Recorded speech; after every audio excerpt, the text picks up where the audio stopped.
Top topic. नमस्कार, मैं मोहित सिंह और आप देख रहे हैं टॉपिक न्यूज पर टुडे टॉप टॉपिक। और आशा करता हूं कि आप सभी स्वस्थ होंगे, तंदुरुस्त होंगे, अपने अपने काम में व्यस्त होंगे। लेकिन इस व्यस्त समय से समय निकाल कर उन बातों को जान लेना जरूरी होता है जो हमारे डेली रोजमर्रा के जीवन में चल रही होती हैं और हमारे जीवन को प्रभावित कर रही होती हैं। आपने अक्सर हेडलाइंस में सुना होगा कि पाकिस्तान की हालत इस समय क्या हो गई है। उसकी हालत क्या हो गई है जो भुखमरी की कगार में पाकिस्तान बढ़ गया है। लेकिन आपको ये जानना अति आवश्यक हो गया है कि इंडिया भी कोई बेहतर स्थिति में नहीं है।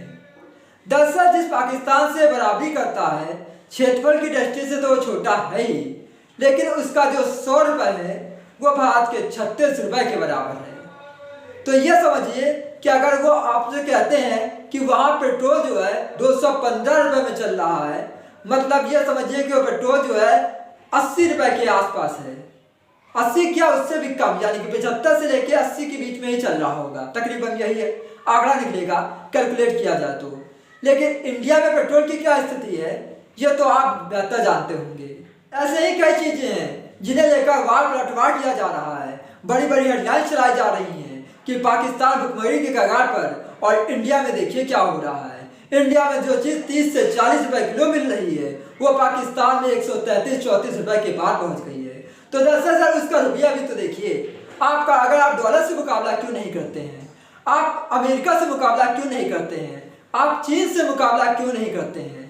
आप अमेरिका से मुकाबला कीजिए, उनका 1 रुपये आपके 80 रुपए से अधिक के बराबर है, ये तकरीबन 82 रुपये 30 पैसे 40 पैसे के आसपास। तो हम क्या करें कि अमेरिका में अब जो चीज़ 10 रुपये की मिल रही है वो इंडिया में मिलेगी ही नहीं। समझिए बात को जो मैं समझाना चाहता हूँ। इंडिया किस ओर जा रहा है और मीडिया आपको क्या दिखाना चाहता है, इस बात का अंदाजा आप इस बात से लगा लीजिए कि अब बड़े बड़े चैनल उद्योगपतियों के हाथ में है। मतलब मीडिया जो बोल रहा है वो बोल नहीं रहा है, उससे बुलवाया जा रहा है। मीडिया जो आपको बता रहा है वो खुद नहीं बता रहा है, बल्कि उससे बतवाने के लिए कहा जा रहा है। मीडिया जो आपके सामने तथ्य प्रस्तुत कर रहा है, दरअसल वो तथ्य उसके नहीं है, वो तथ्य कहीं और से आके आपके सामने आ रहे हैं।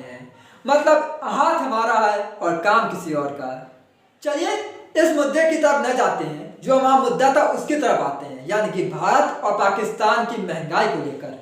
अब भाई आदमी कहता है कि इधर आइए बॉर्डर के तो आपको 30 रुपये 40 रुपये किलो सामान मिल जाता है, उधर जाइए तो 136 रुपये में चल रहा है, 133 रुपये में चल रहा है। तो 36 और 33 का आंकड़ा तो मैंने आपको समझा दिया, लेकिन फिर भी इसको एक नज़रिए से समझिए कि उनके पास खेती कम है तो उनकी जीडीपी इतनी है, उनके पास क्षेत्रफल कम है तो उनकी जीडीपी इतनी है, उनके पास जनसंख्या कम है तो उनकी जीडीपी इतनी है। आपके पास क्या है, आपके पास जनसंख्या अधिक है तो जीडीपी क्या है, आपके पास खेती अधिक है तो जीडीपी क्या है। कहा जाता है कि भारत देश युवाओं का देश है, मतलब सबसे ज्यादा युवा रहते हैं भारत में।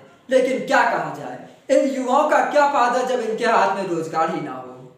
चलिए इस रोजगार के मुद्दे को यहीं स्टॉप करते हैं और जो हमारा मुद्दा था फिर से उसकी तरफ लौटते हैं, यानी कि भारत और पाकिस्तान की तरफ। तो भारत पाकिस्तान के बीच तो युद्ध बहुत ही समय से चलता आया है, तो जाहिर सी बात है कि कंपटीशन होगा तो अपने दुश्मन देशों से किया जाता है और अपने सहयोगी देशों से कभी मुकाबला नहीं किया जाता है, चाहे वो अपने सबसे कितने भी बड़े क्यों ना हो। इसका भी उदाहरण मैंने आपको दिया कि अमेरिका का डॉलर और भारत का रुपया।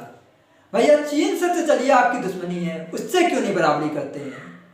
आप उनके सामानों को भारत में निषेध आने देते हैं, उनकी चीज़ों को यूज करते हैं और कहते हैं कि हमने चीन पर लगाम लगा दी है।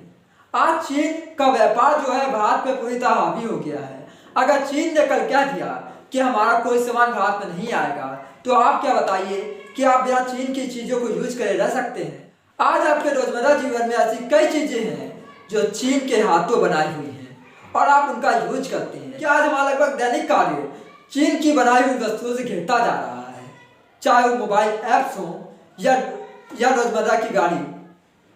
तो आज के लिए बस इतना ही, कल फिर मिलेंगे किसी और मुद्दे के साथ, तब तक के लिए जय हिंद।